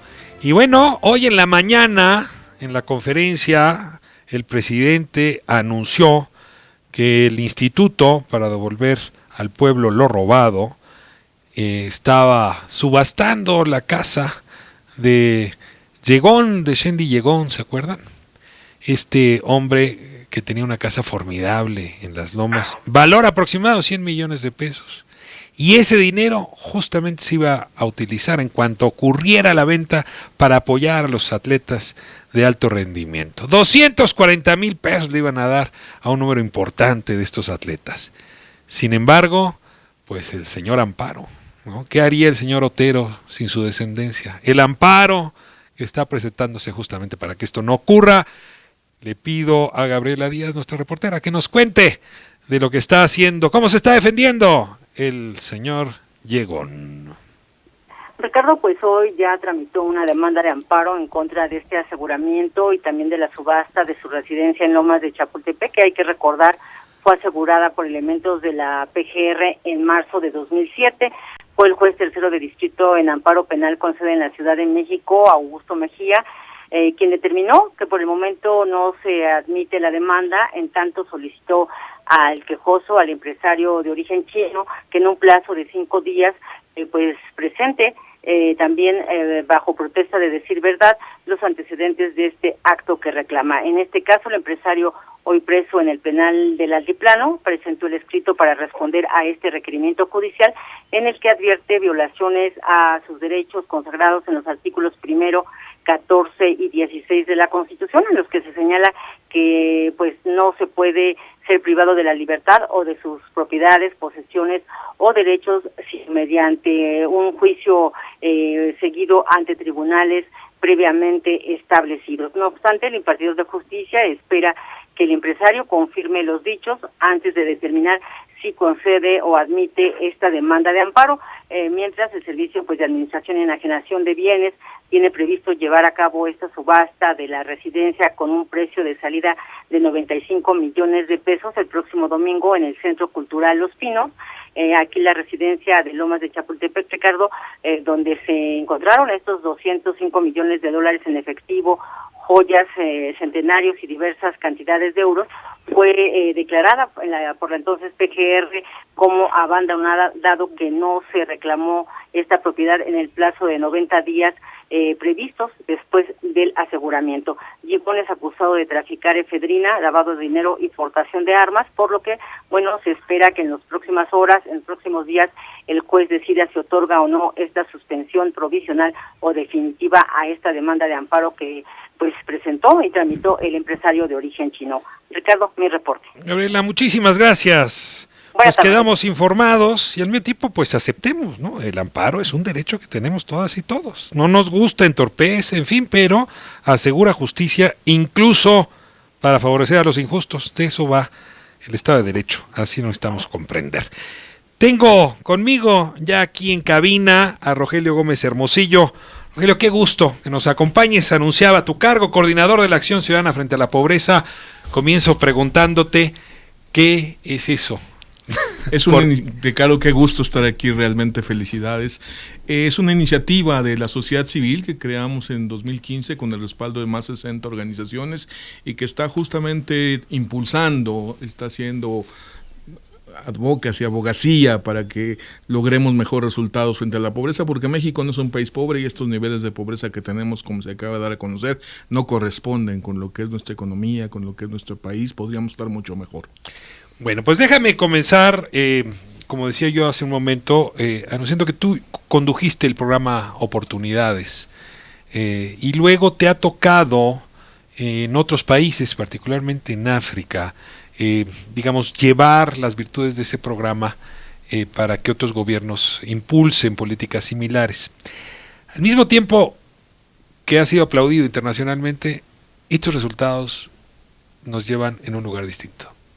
10 años de acciones diversas contra la pobreza, por lo menos de medición de esas acciones, y pues los números no implican ninguna mejoría. Lo decía yo en mi editorial hace un momento, incluso la mejoría reportada por el Coneval, de los pobres en extrema circunstancia, vulnerabilidad, es una batalla de números que dio el gobierno anterior para que le salieran mejor sus maquilladas cifras. Entonces, ni siquiera esas me las creo. No hay mejoría. 10 años, diríamos, de fracaso. De pobreza estancada, Ricardo, tienes toda la razón. Ahora, algún día platicamos sobre para qué sirve oportunidades, pero lo que los datos muestran es que las dos variables que tienen más peso en la medición de la pobreza en toda la serie de mediciones de 2008 a 2018 son carencia por acceso a seguridad social. La gente no tiene seguridad social, 6 de cada 10, ahorita 57%, 71 millones de personas, y el ingreso menor, el ingreso insuficiente para adquirir la canasta básica, o sea, ingreso que te coloca en pobreza por ingresos, que ahorita afecta a la mitad de la población, 49%, a 61 millones de personas. Esas dos, cuando ves las gráficas, están totalmente ahí arriba. Y esas dos, Ricardo, nos llevan a un lugar distinto a la política social. En México se consigue seguridad social e ingreso trabajando. A ver, vamos entonces despacio. La salud es indispensable, decía el doctor Narro ayer, ¿no? Es fundamental para la base de la vida, para la dignidad, la autonomía. El sistema de salud en México, hasta diríamos finales de la administración de Vicente Fox, solamente se adquiría si uno tenía un empleo, y entonces le podías derramar el seguro que te daba el IMSS o el ISSSTE o el ISFAM a tus familiares. Se cree el Seguro Popular, que quiere remediar esto. Y bueno, ya estamos hablando de 13 años, más o menos, ¿no? Echando a andar el Seguro Popular. Entonces alguien te diría, bueno, ese sistema tendría que haber resuelto el problema. Y tú dices, pues no, el Seguro Popular no sirvió. No, lo que estoy diciendo, no, Ricardo, sí, a ver, es que aquí Coneval sigue lo que dice la ley, y la ley le separó la carencia por acceso a servicios de salud de la carencia por acceso a seguridad social. Por ley son dos variables distintas. Lo que hicieron es entonces que quien tenía acceso, sea IMSS o ISSSTE o a Seguro Popular, lo colocaron como que ya no tenía carencia de salud, y esa sí es la única que ha bajado. De hecho, ese sería el complemento a esas grafiquitas. Si uno ve las líneas 2008-2018, la única que arranca en 40 y algo y se cae abajo de 20 es acceso a servicio de salud, y eso tiene que ver sobre todo con el acceso, Popular. Que no sabemos la calidad, no sabemos si te atienden. Es nada más tienes la tarjetita. Tienes una afiliación, exactamente. Okay. Y eso ayudó para una mejor medición. Claramente. Ahora, seguridad social es salud y pensión. Exactamente. Entonces tú dirías, ¿el tema de pensiones es el que estaría afectado? Yo diría es la seguridad social, lo que pasa es que Coneval lo separa por esta razón, digamos, cumplir la ley.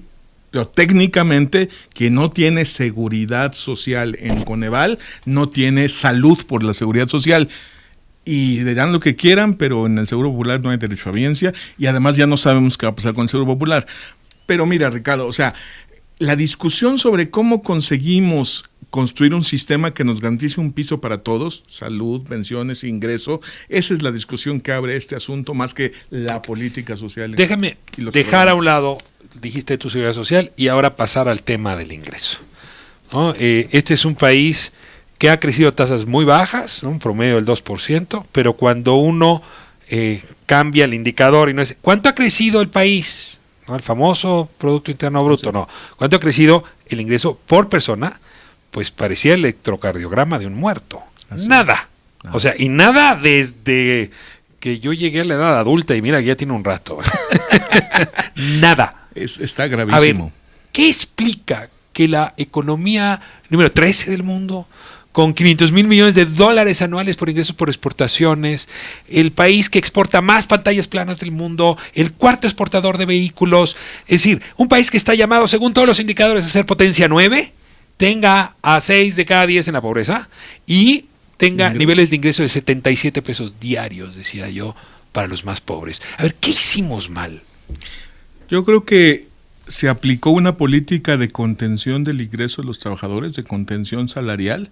Se usaron diferentes mecanismos, pero el más importante, me parece a mí, es la contención del salario mínimo, que empezó a violar flagrantemente la Constitución y que perdió el 70 y tantos % de su valor en 30 años, y que luego se controló la inflación, que ese era el pretexto, y luego se les olvidó lo que había pasado y lo mantuvieron en un electrocardiograma plano, por inercia y por mito. Por eso tuvimos que ir a la conferencia internacional para explicar que en el mundo entero estaba demostrado que el salario mínimo, haciéndolo bien, no generaba efectos negativos, y en México no solo teníamos mucho margen de hacerlo bien, estaba muy mal. Entonces, tuvimos una política deliberada para mantener el ingreso bajo. No fue la economía que ajustó los ingresos hacia abajo. Claro.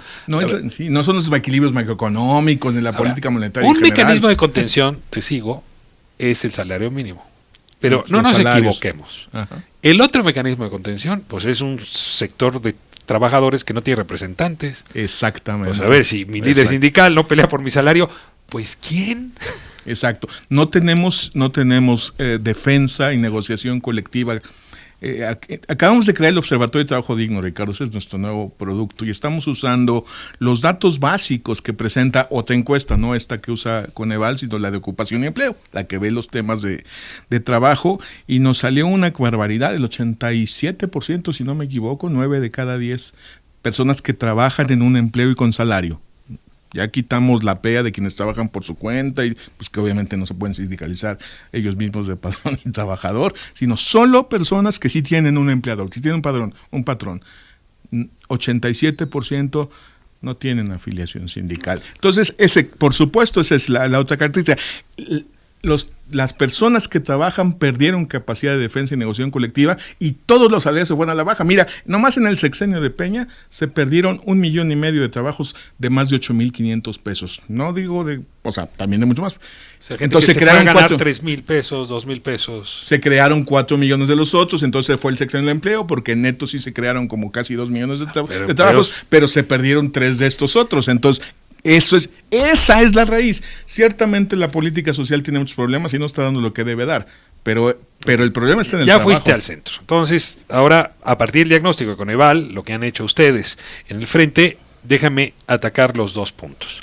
El gobierno del presidente López Obrador trae propuestas respecto a estos 2 puntos. Uno es el seguro universal, independientemente del empleo que tengas. Va a ser una tarea complicadísima. La creación del Instituto Nacional de Salud tendría que ver con eso. Y 2, sí dio un aumento en el salario mínimo y advierten, por las presiones incluso internacionales, que vamos a una reforma laboral ya en ejercicio que va a permitir una representación sindical. Es decir, esas razones que tú pusiste están en vías de solución. Déjame ponerme optimista, aunque eso sea de mala educación estos días. No, yo creo que es de muy buena educación, porque sí hay cómo cambiar. El chiste es que se haga. O sea, el punto sí es, ciertamente, si sucede eso, si se crea el piso de derecho de salud universal como derecho de las personas, independientemente de su contrato laboral. Pensión y salud. Empecemos por salud. Tenemos que llegar a pensión, salud, fondo de ahorro para vivienda y formas de servicios de cuidado. Pero empecemos por salud. O sea, nos puede llevar 20 años esto que estamos diciendo, pero hay que empezar por una. Y esa de la salud es la básica por muchas razones. Que no viene al caso, sería materia de otro programa. Entonces, sí, ahí está el primer punto. Si entramos al asunto de que entonces ya no se pague con cuotas obrero-patronales, sino con impuestos generales. Porque ¿hay que subir los impuestos? Bueno, no hay que ver cómo funcionaría se financia. El sistema de hay salud que ver cómo se financia. Lo que no podemos es seguir cargándolo como impuesto a la generación de empleo y al trabajo. Ese es un primer punto que hay que discutir. Es una discusión hiper compleja, hiper interesante, pero sobre todo urgente. Paguemos la seguridad social con impuestos sobre la renta e IVA o con algún otro, si quieres, pero no lo sigas pagando como cuota obrero patronal. Porque no lo pague el patrón. Entonces, sí que paguen los patrones. A ver, señores, es costo de producción. El patrón se lo quitó al trabajador, evidentísimamente. Su costo de trabajo está calculado como costo, para él es igual. Y por eso se viola la seguridad social, porque es una manera de bajar costos. Ahora, la reforma democrática de los sindicatos para tener una verdadera representación, ¿la ves posible? ¿No es un poco un sueño en este país? Es un sueño que no nos podemos imaginar, porque en México hablar de sindicatos es casi peor que hablar de partidos políticos. Es la peor de las combinaciones. O sea, nadie conoce sindicalismo que funcione, casi pues. Y entonces casi es una mala palabra, pero realmente esto que se dice que no hay un match entre la oferta de trabajo y el talento que se puede adquirir, Ahí hay un estudio del BID, me encantan lo último que está diciendo David Kaplan, que es, a ver, señores, ofrezcan buenos salarios y cuánto van a que consiguen el talento que requieren. Es un asunto de capacidad de negociación de los trabajadores y capacidad de negociación de quienes contratan. Última provocación. Tantos años sin resultados no te llevan a decir ¿para qué oportunidades? ¿Para qué prospera? Acabemos con eso. Y bueno, quizás eso es lo que está justificando que a estas alturas hay todavía un buen tramo de la población que no está recibiendo ningún apoyo. A ver. Mira, invertir en el capital humano de los más pobres, invertir en la nutrición de las niñas y niños durante sus primeros 5 años de vida es crucial para el desarrollo de su cerebro. Lo dijo la embajadora Bárcena con el programa para América Central, pues deberíamos usar aquí también el mismo consejo. Exactamente, y se ha dicho por todos lados, es la inversión más costo eficiente de todas las que se pueden hacer para recursos lograr, a los primeros 5 años de vida. Así es, nutrición, desarrollo infantil. Y 2, hacer que los jóvenes avancen en su educación con una educación relevante, pero que puedan estudiar. Ahora, como decía mi artículo de hoy, perdón que me cite, no hay capital humano que funcione si el mercado de trabajo no paga bien. Pero al revés también es la clave. Si el mercado de trabajo empieza a funcionar, los pocos empleos o muchos que se vayan creando, pues mejor que la gente que tiene menos condición, que tiene más barreras, pues tenga condición para llegar a ellos, ¿no? Rogelio Gómez Hermosillo, qué gusto tenerte aquí, me siento muy contento de tener tus argumentos al servicio de la audiencia, siempre con mucha claridad al respecto. Y mira, yo sigo insistiendo que muchos problemas tiene este país, pero hay uno que es principal, la desigualdad. La desigualdad. Punto. Así es. A irme a corte y de regreso, tengo aquí una teleserie que no es La Casa de Papel, es La Estafa Maestra, y tenemos bueno. a Nayeli Roldán, justamente una reporteras que hizo esta investigación, para que nos cuente cómo estamos pasando de la investigación periodística a la investigación judicial. Caso Rosario Robles.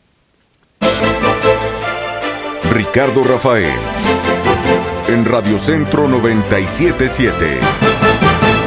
Regresamos.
Ricardo Rafael. En Radio Centro 97.7. Regresamos. Esta mañana abrió temprano la conferencia mañanera con el canciller Marcelo Ebrard, dando un mensaje bastante contundente. Le hemos pedido que nos acompañe esta tarde a Roberto Velasco. Él es vocero de la Cancillería. Roberto, me da muchísimo gusto que estés con nosotros en este arranque del espacio en Radio Centro. Muchas gracias por la invitación y por la oportunidad de conversar, estimado Ricardo. Roberto, hay tres ejes principales de la narrativa del discurso del canciller hoy y quisiera una reacción a cada una de ellas. La primera, dice el canciller, queremos participar en la investigación judicial sobre el caso terrorista ocurrido el sábado porque México quiere saber si no hay nexos con otros terroristas, con una red de terrorismo. A ver, ¿estamos diciendo que tendríamos indicios de algo que va más allá al acto de un desquiciado, de un muchacho enloquecido? Es decir, que habría un aparato terrorista andando en contra de la vida de mexicanos. Mira, obviamente que hay una parte que se tiene que desahogar mediante una investigación, que es esto que mencionas, si hay o no un aparato, pero definitivamente nosotros consideramos que esto es un acto terrorista, ¿no?, que tiene como fin generar terror dentro de nuestra comunidad, que fue dirigido por motivos raciales, que fue además acompañado de un discurso de odio por parte del perpetrador del delito, ¿no? Entonces, bueno, pues se ha pedido que tenga esa clasificación y se ha diseñado pues una estrategia para que esta persona pues enfrente las consecuencias de este hecho y que el gobierno de México pueda ser partícipe de la investigación y del juicio que se haga en los Estados Unidos. ¿Pero ves condiciones para que la Fiscalía General meta el cuerpo? Es decir, para que primero metamos un pie con el argumento de que fue terrorismo y luego metamos el cuerpo y participemos realmente en la investigación. ¿Ves a las autoridades estadounidenses aceptando lo que seguramente ellos pedirían si hubiese sido el caso contrario en México? Bueno, definitivamente sí creemos que la Fiscalía puede y debe participar. Son evidentemente un órgano autónomo, entonces no quisiera yo hablar por ellos. El canciller va a ver hoy al fiscal general Manero, pero sí hemos estado desde el fin de semana en contacto con la Fiscalía para trazar esta ruta. El día domingo estuvieron en comunicación directa el fiscal y el canciller, e incluso pues nos hicieron una solicitud formal de información para poder iniciar las actuaciones correspondientes. Entonces, pues bueno, es factible, y no solo es factible, sino que nosotros pensamos que se debe de hacer, pero la decisión final obviamente la tendrá el señor fiscal. Ahora, mi pregunta tenía que ver con la autoridad estadounidense. ¿Estás dando por hecho que allá van a abrir la puerta? Pues la verdad es que no es un tema, digamos, opcional. O sea, el derecho internacional nos abre la puerta. Así es, nos abre la puerta, es lo que se ha hecho también en otros casos, está previsto por la legislación internacional, por la legislación doméstica de cada país. Lo único, obviamente, que sí, bueno, eso más adelante, una vez que se agotaran todas las investigaciones e instancias, tendría que ver, es el tema de la extradición, claro, que ahí sí sería a criterio de las autoridades estadounidenses. Pero bueno, todavía faltan varios pasos para llegar a eso. Dice el canciller, tomamos nota de la condena que hizo el presidente Donald Trump a la supremacía blanca y al racismo. Y bueno, todos escuchamos un discurso el día de ayer distinto al que habíamos escuchado antes. Ahora te pregunto, ¿cómo tomamos nota? O sea, ¿es más allá de ponerle una palomita o creemos que podría haber un cambio en la narrativa, digamos, un cambio de curso en la narrativa trumpista? Mira, no sé, no puedo calificar ni hablar por la autoridad estadounidense, pero lo que sí te puedo decir es que para nosotros era muy importante que hubiera un reconocimiento de la xenofobia, el racismo y lo que conocemos como supremacía blanca, ¿no?, que acompaña a este crimen de odio. Y eso, bueno, hoy en la mañana el canciller lo reconoció en la conferencia mañanera, y por supuesto que no solo tomamos nota, sino que nos parecía algo necesario. pues sí reconocemos y compartimos esta expresión, como también, bueno, pues tomamos nota de que expresó sus condolencias al pueblo de México el presidente Trump. Bueno, pues yo creo que cuando uno recibe estas expresiones, incluso de quien ha sido adversario de la identidad mexicana, hay que reconocérselo. Y déjame ir hacia el siguiente punto. El canciller también mencionó que iba a promover una política de la cultura y la lengua, ¿no? Para que la identidad mexicana encuentre pues una percepción, una recepción distinta. Yo veo, déjame decirlo, a México proyectándose a través de imágenes de violencia, imágenes mafiosas, imágenes que sistemáticamente pues denigran cosas que sí tenemos de muy valioso, y una política cultural que no ha logrado estar a la altura de esta depreciación. Sí. Y bueno, yo te diría dos cosas sobre esta pregunta. La primera, bueno, desde el inicio de la administración hemos venido planteando la promoción de la cultura a través de la diplomacia, de nuestra cultura, y particularmente también de la cultura hispana, ¿no? Incluso en algún momento, bueno, pues anunciamos los esfuerzos que se van a hacer junto con el gobierno de España en este sentido, y vamos a seguir trabajando en eso para que tengamos una presencia cultural muy fuerte. Ahora, en segundo lugar, ya lo que comentas nada más de la presencia, digamos, negativa que tiene el país, pues por supuesto que sí ha habido un deterioro en nuestra imagen, parte producto de la realidad que es dura en materia de seguridad, pero también otra parte producto de la romantización o la fetichización de la violencia, ¿no? Tienes todas estas series romantizando la vida de los narcotraficantes y los criminales, que obviamente pues promueven una imagen muy negativa del país. No se trata aquí de censurar, pero sí de pensar como gobierno y como sociedad qué esfuerzos podemos hacer para mostrarle al mundo que no solo somos eso, sino que somos un país pues riquísimo en muchos sentidos. Roberto, le voy a pedir al vocero que se quite el saco y la corbata. Y ahora le voy a pedir a Roberto Velasco, que estuvo el día de ayer con el canciller hablando con los familiares de las víctimas, que con el corazón en la mano me cuente lo que vivió y lo que sintió. Mira, Ricardo, francamente no hace falta ni darte el saco ni nada. Francamente es, pues como ser humano, algo muy doloroso. ¿A quién visitaron ayer? Visitamos a todas las familias, las víctimas, visitamos algunas víctimas que estuvieron presencialmente en los hechos, que se resultaron heridos o que perdieron a sus familiares, ¿no? Y pues como ser humano es muy doloroso ver a una niña de 9 años que recibió un balazo en la pierna, ver a gente que te narra pues cómo estuvo tendida, ahora sí que rezando por su vida junto a un cadáver, ¿no?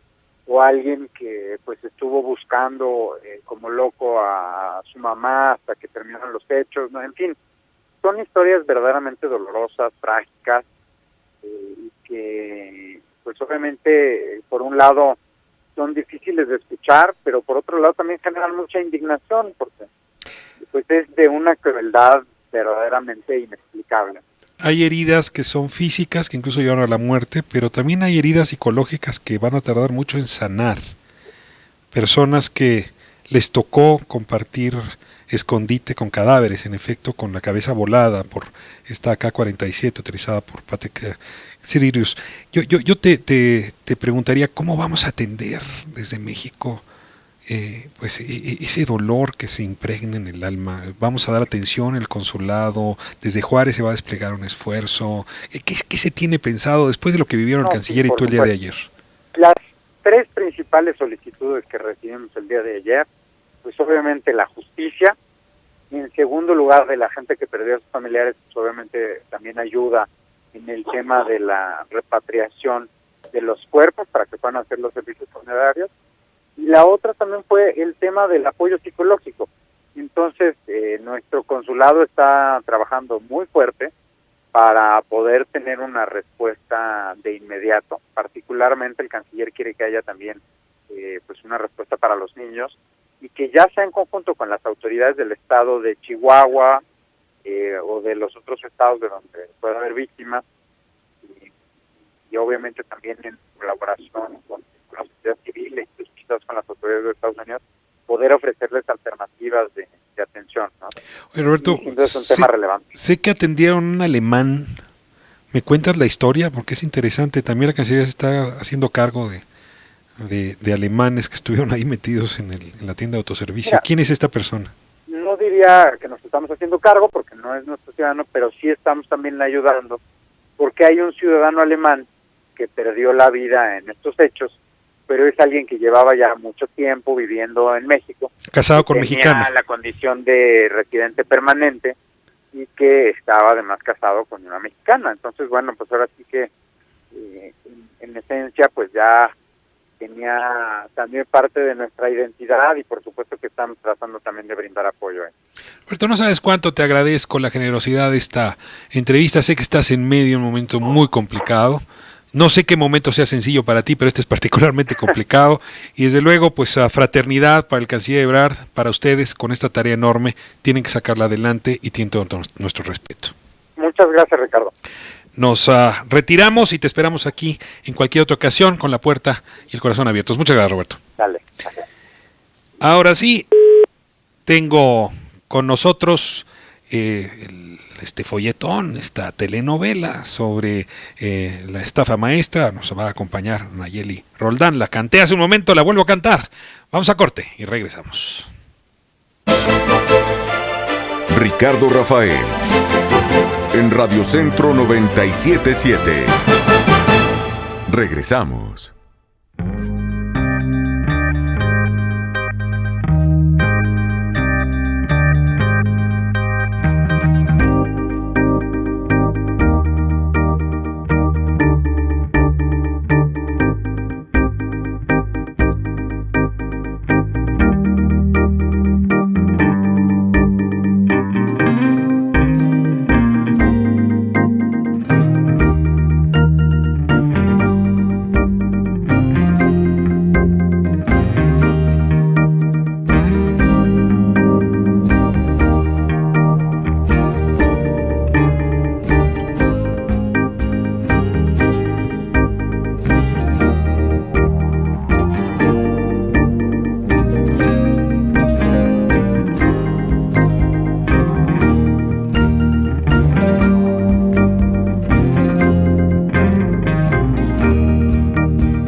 Ricardo Rafael.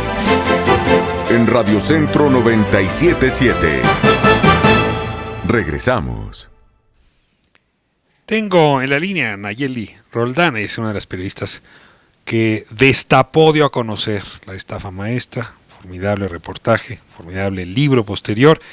Y bueno, el día de ayer, justamente la pregunta que nos hacíamos es si un día en este país seremos capaces de pasar o de transitar de la investigación periodística a la investigación judicial. Y con esta pregunta quiero abrir la entrevista con Nayeli. Nayeli, ¿cómo estás? Qué gusto en saludarte. ¿Qué tal, Ricardo? Muy buenas tardes. A ti al auditorio, gracias. Me honras con tu voz en este espacio. Nayeli, gracias, al contrario. ¿Estás viendo pues día a día un avance de esta serie, la llamaba Julio hace un momento, la teleserie de Rosario Robles? Apareció pues ya formalmente la información de parte del gobierno mexicano y concretamente la Fiscalía de que en efecto había una casa, ustedes la habían descrito, donde se fabricaban los documentos. El día de ayer la UIFI, la Unidad de Inteligencia Financiera, congela las cuentas de Rosario Robles y de Emilio Cebadúa. Es decir, está claro que se está moviendo la investigación. Me encantaría saber, desde tu punto de vista periodístico, si se está moviendo en el sentido adecuado y si le tienes confianza a la traducción del trabajo que tú hiciste y tus compañeros en lo que está haciendo ahora la autoridad. Bueno, primero decir que no soy especialista, digamos, en el proceso judicial como tal. Lo que sí podríamos decir es que al menos está pasando algo ahora, porque hay que recordar, Ricardo, al auditorio también, que esta investigación se publicó en septiembre de 2017. O sea, estamos por cumplir 2 años de que este sistema de corrupción se dio a conocer y prácticamente no había pasado nada. En la administración del presidente Enrique Peña Nieto, pues no se movió demasiado. Se supone que se inició la investigación judicial en 2018, pero antes de eso no había habido nada. O sea, lo único que el gobierno en ese entonces salió a decir cuando publicamos el sistema de corrupción fue que ya tenían identificado esto por parte de la Secretaría de la Función Pública. Arely Gómez emitió un comunicado de prensa al respecto, pero pues después de eso no había ocurrido nada. Luego, este año también hay que recordar que cuando fuimos a la conferencia de prensa con el presidente Andrés Manuel López Obrador y expusimos que 3 funcionarios de Pemex que están o estaban actualmente en su administración habían firmado convenios de la estafa maestra, esto propició que la Secretaría de la Función Pública nuevamente diera un informe al respecto y también que la Fiscalía General de la República pues ya advirtiera por lo menos que el caso se iba a investigar por delincuencia organizada y ya no iban a ser solo asuntos individuales. Esto no nos queda claro aún si efectivamente a Rosario Robles, por ejemplo, se le estaría imputando por delitos más allá de lo que ya se dio a conocer o se filtró en este citatorio de ejercicio ilícito. Entonces, creo que hasta que se lleve a cabo la audiencia y, por supuesto, si ella efectivamente existe, pues podríamos tener mayor claridad en exactamente qué es lo que se está investigando y de qué pues le estarían acusando. Para beneficio del auditorio, los señalamientos públicos no solo son en contra de Rosario Robles, sino de quien fuera su oficial mayor tanto en Desarrollo Social como en Sedatu, Emilio Cebadúa, antiguo consejero electoral, por cierto. Sí, a ver, ¿me puedes decir qué papel jugó Emilio Cebadúa, según la investigación de ustedes, en todo este entramado? Claro, siempre advertimos que la oficialía mayor era un puesto sumamente relevante, no solamente en la Sedesol y en la Sedatu, sino también en el resto de dependencias involucradas. Fueron 11 dependencias involucradas en la estafa maestra, porque de este puesto se administraban y se liberaban los recursos públicos de cada dependencia. De hecho, ese puesto está equiparado a una subsecretaría, porque el titular de cada una de las dependencias nombra de manera directa a quien se va a encargar de los recursos, es decir, le rinde cuentas de manera directa al titular y por eso era tan relevante. En el caso de Rosario y Emilio Cebadúa era todavía pues más importante porque cuando Rosario está en la Sedesol, Emilio Cebadúa en la Oficialía Mayor, ocurren estos desvíos que nosotros documentamos en la estafa maestra. Luego cuando se va Rosario a la SEDATU, también vuelve a nombrar a Emilio Cebadúa como su oficial mayor y vuelve a ocurrir este esquema de desvío que entonces ya lo documentó la Auditoría Superior de la Federación. Y nosotros en Animal Político hemos seguido esta línea y detectamos que no solamente es el oficial mayor, sino también los subalternos de Emilio Cebadúa, es decir, todos los que participaban en la oficialía mayor, que firmaron convenios y que así como tenían esos cargos en la Sedesol, luego repitieron los cargos en la SEDATU, volvieron a firmar convenios y el esquema se volvió a repetir. Es decir, también parecería muy sospechoso, digamos, por decirlo menos, que una funcionaria pública pues se lleve a un equipo del que ya había señalamientos en su administración previa, incluso ya habían denuncias penales por parte de la Auditoría Superior de la Federación y que nuevamente les vuelvan a dar exactamente los mismos cargos y vuelva a ocurrir lo mismo. Nayeli, para venir y aterrizar la coyuntura, hoy varios diarios dieron a conocer esta casa donde se fabricaba el papel. Es la otra casa de papel, ¿no? Ahora que está de moda la serie, en fin. Pero había una casa donde se fabricaban los papeles. A ver, ¿me explicas qué pasaba en esa casa? ¿Cómo se hizo de que se fabricaban papeles, firmas, documentos? Claro. Me suena como a Santo Domingo, ahí frente a la Secretaría de Educación Pública. Básicamente casi que eso era. En la administración pública, Ricardo, pues se tiene que, cuando se hace un contrato, digamos, se establecen los compromisos que debe de cumplir el proveedor y también que debe de cumplir la dependencia o la entidad. En el caso de la estafa maestra, hay que recordarle al auditorio que se trataba de un esquema en el que una dependencia de gobierno hacía convenios con universidades públicas. Esto extentaba a hacer licitaciones porque al ser instituciones pues de gobierno, digamos, o parte de la administración pública, pues no tenían que cumplir la obligatoriedad de hacer licitaciones.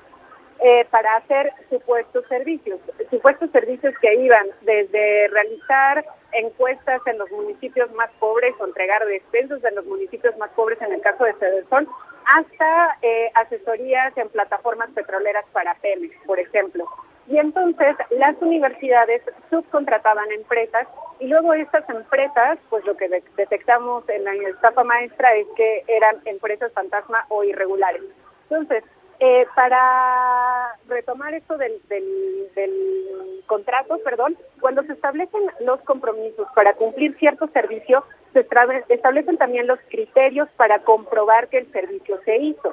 Entonces, toda esta documentación tiene que estar sustentada tanto en la universidad como en la dependencia de gobierno para que aquí la oficialía mayor y a su vez Hacienda pueda liberar los recursos y pueda decir, ok, se cumplió algo, aquí está el pago. Fabricación de papeles para cumplir por lo menos formalmente con los requisitos. Ahora, sí anuncias una maquinación, digamos, de proporciones enormes desde que usted la presentaron en 2017. Y uno intuye, ustedes también lo apuntan, pues que parte de ese dinero, en efecto, se fue a los bolsillos de algunos funcionarios, pero parte de ese dinero se fue a actividades electorales. Yo te pregunto si ves posibilidad de que algún día sepamos en qué se gastó ese dinero. Porque como dicen, es muy difícil saber cómo se obtiene el dinero, pero es más fácil averiguar en qué se gasta. Exactamente. Yo no sé si lo sepamos alguna vez, pero de lo que sí estoy segura es que existen los mecanismos para saberlo. Todo dependerá de que se quieran aplicar. O sea, el SAT, la Unidad de Inteligencia Financiera, tienen absolutamente todas las herramientas para poder seguirle el rastro del dinero, porque en la investigación periodística nosotros llegamos a un tope, que es de confirmar que el dinero se perdió en estas empresas que son ilegales. ¿Qué podría hacer la autoridad, tanto el SAT como la Unidad de Inteligencia Financiera? Seguir el rastro de estas cuentas bancarias de cada una de las empresas y así poder determinar exactamente en qué bolsillo terminó. Y eso sí se podría, sí, o sea, ellos tienen la capacidad, por supuesto, solo es cuestión de que se quieran, ¿no? Bueno, te lanzo la última pregunta, Nayeli. El día de ayer, Rosario Robles le escribió una carta al presidente de la Suprema Corte, Saldívar, en donde palabras más, palabras menos, dice: se está politizando mi situación, no se va a hacer justicia si usted no garantiza que haya imparcialidad. Anunció conferencia de prensa, creo que el jueves a las 11 de la mañana. ¿Tú crees que se está politizando? Y sobre todo, te ruego que acudas a tu bola de cristal. ¿Qué nos va a decir Rosario Robles el jueves? Bueno, yo lo que dije ayer también después de esta carta es que es cierto que el Rosario Robles, digamos, ha estado más en la palestra mediática, pero yo creo que tiene que ver con dos situaciones. Una, que los recursos desviados de la Sedesol eran para la Cruzada Nacional contra el Hambre. Y entonces, si nos enojaba, digamos, que se desviaran recursos públicos de Pemex, que es la gallina de los huevos de oro de este país, pues creo que nos indignaría más, o nos indignó más todavía que fuera dinero para los que menos tienen, ¿no? Que se utilizara este mecanismo para desviar recursos supuestamente destinados a este sector. Es un agravante, ¿no? Debería haber un delito agravante en materia de corrupción cuando le vas y le quitas al que menos tiene. Después, sobre todo, de los resultados de Coneval, pues aquí están las explicaciones de por qué no funcionan las políticas sociales. Exacto, por ejemplo, ¿no? Entonces, me parece que ese es un elemento a considerar y de por qué la figura de Rosario Robles, desde que publicamos, pues... Bueno, Nayeli. Bueno. Nayeli, se nos cortó. Nayeli Roldán es reportera ella, de Animal Político, ha sido quien ha trabajado junto con otros colegas la estafa maestra y la verdad estaba haciendo muy interesante el aporte que nos ofrece. Me voy a ir a corte a ver si la localizamos y de vuelta pues hay que hablar de los Juegos Panamericanos, hay que hablar de Kevin Berlín, de las medallas y cerraremos también con las tendencias del día, con las llamadas que hemos recibido para despedirnos. Síganos en redes sociales, arroba @R en Radio Centro, Facebook Ricardo Rafael en Radio Centro, y también no se lo pierda, puede ver la transmisión en vivo a través de YouTube en el canal de Grupo Radio Centro, donde somos, entre otras plataformas, líderes. Estamos a corte, regresamos. Ricardo Rafael en Radio Centro 97.7. Regresamos.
Radio Centro 97.7. Regresamos. Pues ya tendremos oportunidad de recontactar con Nayeli Roldán. Nos dejó suficiente reflexión hoy y le agradezco muchísimo que nos haya acompañado. Recibo llamadas, me dice Miguel Hernández, Gustavo Amadero. Llevo mucho tiempo escuchando que van a aumentar el sueldo, pero de nada sirve que lo hagan, pues los precios de la canasta básica suben más de lo que se incrementa. Algo hay de razón en esto tiene que ver justamente con la inflación de los precios. Arturo Zamora me felicita y me regaña, me dice: hoy estoy empezando a escuchar tu programa, te felicito porque el enfoque es de análisis y seriedad, pero no me gusta cuando haces programas de chacoteo. Yo supongo que se refiere a Calle 11. Es que las facetas de la personalidad de uno son muchas, no solamente una. Pero aquí no tenga duda usted, ofreceremos un análisis creíble, serio. Aquí lo espero, querido Arturo Zamora, todos los días de lunes a viernes de 3 a 5. Y bueno, pues hoy es tendencia el tema de Kevin Berlín. Todos somos Kevin, nada más alguien gana una medalla y todos necesitamos colgarnos de esa medalla. Daniel Herrera, enviado especial desde Lima, Perú, a los Panamericanos. Cuéntanos de esta conquista en oro. y pase además hacia los Juegos Olímpicos de Tokio 2020. Hola, ¿qué tal, Ricardo? Así es. Bueno, pues Kevin Berlín se volvió tendencia después de ganar el oro. La verdad que una participación espectacular del mexicano, porque desde el primer momento en que subió se paró de manos, hizo lo que quiso con su actuación, su participación aquí en los Juegos Panamericanos, algo que no se vio porque ya tenía algo donde gana el otro oro, el oro número 18 para México, que fue sincronizado junto al mismo Iván García. Ahí hay una rutina ya practicada para ambos, pero en esta ocasión la verdad que el mexicano se luce, consigue el oro y al final el mismo Iván García sale molesto con él porque él buscaba tener 3 oros panamericanos al hilo, y la verdad que su compañero Kevin Berlín se lleva el oro en esta ocasión. Y pues lo que se volvió viral fue fueron sus declaraciones. La verdad, yo estaba ahí parado, todos estaban sobre el pollo, al que le apodan su compañero, que en esta ocasión se llevó la plata. Todos los medios todas las cámaras estaban contra él, y Kevin estaba solo a pesar de haber ganado el oro. Y Fernando Schwartz y un servidor estábamos platicando con Kevin y dijimos, pues de una vez hay que entrevistarlo.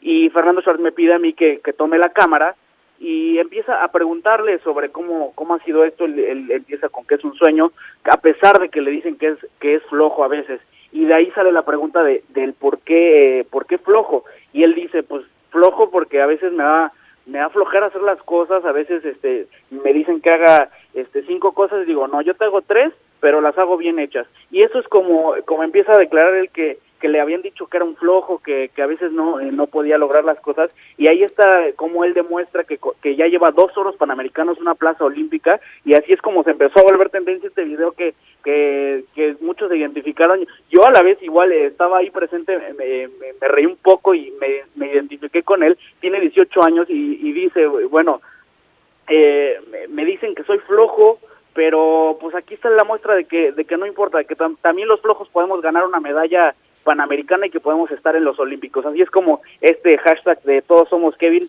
empezó a identificar a muchas personas en México. Aquí también es tendencia en Lima, los mismos limeños lo aplauden, y bueno, esa es la tendencia hasta el momento de cómo consigue el mexicano esta medalla y con esas declaraciones.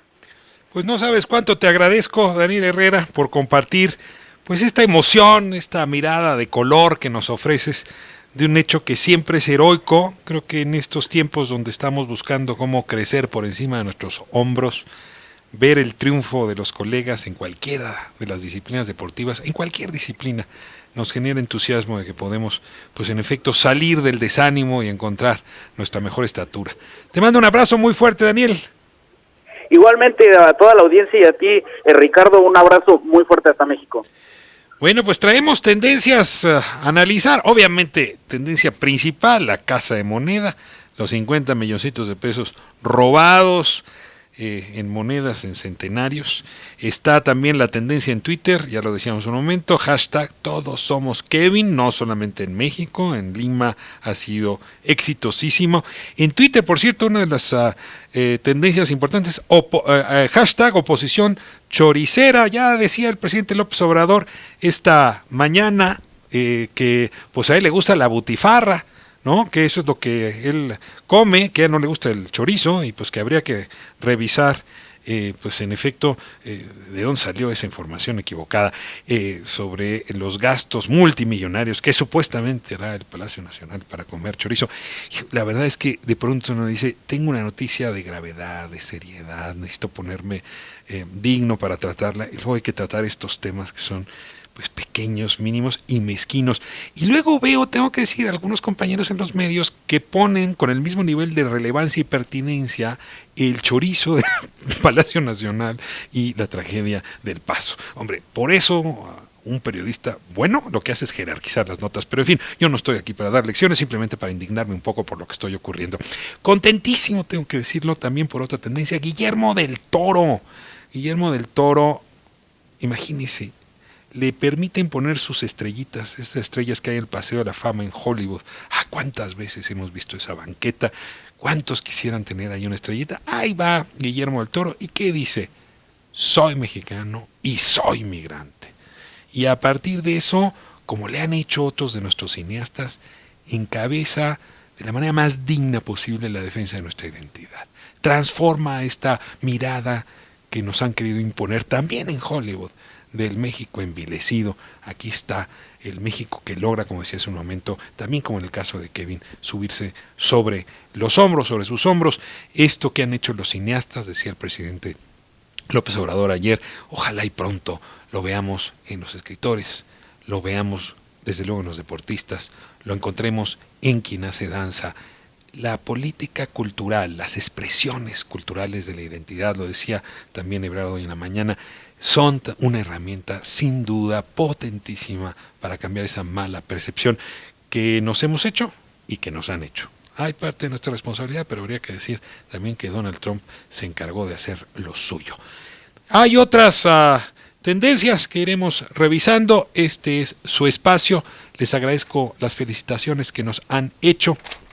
Y voy a cerrar con una última conversación con el reportero Gaspar Vela, justamente para mencionar lo que hoy se dijo por hablar. Lo veíamos con Roberto Velasco. Gaspar nos da pie a las conclusiones de nuestro programa. ¿Cómo está, Ricardo? Te saludo con mucho gusto, Ricardo. Hoy el secretario de Relaciones Exteriores, Marcelo Ebrard, dio a conocer que México buscará participar en la investigación que lleva a cabo el gobierno de Estados Unidos por el tiroteo ocurrido en El Paso, Texas, en el que murieron 8 mexicanos. En la conferencia de prensa matutina, que en esta ocasión, Ricardo, inició 2 minutos antes de las 7 de la mañana, el canciller dio a conocer que se integra la información correspondiente y necesaria para que la Fiscalía General de la República pueda intervenir en la indagatoria de acuerdo a los tratados internacionales. Ebrard Casaubon destacó que la intención es que México pueda conocer si hay más personas vinculadas con el atacante y también ayudar a evitar otra masacre contra connacionales. Lo anterior tras alertar que en Estados Unidos hay una red de supremacistas blancos de acuerdo a información del FBI. Vamos a escuchar las palabras de Marcelo Ebrard. Nos preocupa que otras personas piensen igual que este sujeto. Queremos, y es algo indispensable, hacer y participar en la investigación por parte de la Fiscalía General de la República con el auxilio de la Secretaría a mi cargo para poder estimar si hay vínculos de otras personas con este sujeto y si efectivamente el manifiesto que se publicó es de su autoría. También detalló que se buscará que la Fiscalía General tenga acceso a las investigaciones y en su momento al juicio correspondiente para garantizar que se haga justicia. Marcelo Ebrard agregó que 6 mexicanos heridos en estos hechos continúan hospitalizados, de los cuales 3 están en terapia intensiva y los otros 3 en situación estable. Vamos a escuchar su voz de nueva cuenta. Sin duda es una de las tragedias más grandes que ha tocado vivir a las y a los mexicanos en territorio norteamericano. Recabamos testimonios muy impactantes de las personas que estuvieron ahí. Detalles que hablan de una maldad sin fin de esta persona. Entrar a una tienda Walmart en un día de oferta para el regreso a clases, el Walmart lleno de familias. El tipo con toda sangre fría se puso una especie de audífono para no escuchar las detonaciones ni los gritos de los heridos y literalmente entró y disparó a mansalva sobre las personas, sean estas de 9 años o bebés o familias completas. Finalmente, Ricardo, te informo que al final de la conferencia, la cual duró 1 hora con 56 minutos, el presidente López Obrador elogió el trabajo diplomático del canciller Marcelo Ebrard. Tras los halagos, un reportero incluso gritó presidenciable. El primer mandatario volteó la mirada a su derecha, de donde venía la voz, respondió nos vemos mañana y se retiró del salón tesorería. Ricardo, la información que tenemos. Muchísimas gracias, Gaspar. Pues no sabemos si presidenciable o no, pero no cabe duda que uno de los hombres o funcionarios de Estado que tiene el presidente justamente para enfrentar las peores crisis son estas. Y bueno, vale la pena mencionarlo. La estrategia del gobierno mexicano por fijar este episodio como un acto terrorista no es solamente para encontrar lenguaje con qué nombrar la tragedia. Es que si esto es un acto terrorista, la intervención del Estado mexicano en la investigación es distinta que si es el acto de un loco, como un poco lo planteó el presidente Trump en su mensaje de ayer. Cerramos la emisión de esta tarde, nos vemos el día de mañana, tenemos bastante nutrida la agenda para mañana, miércoles a las 15 horas. Soy Ricardo Rafael, esto es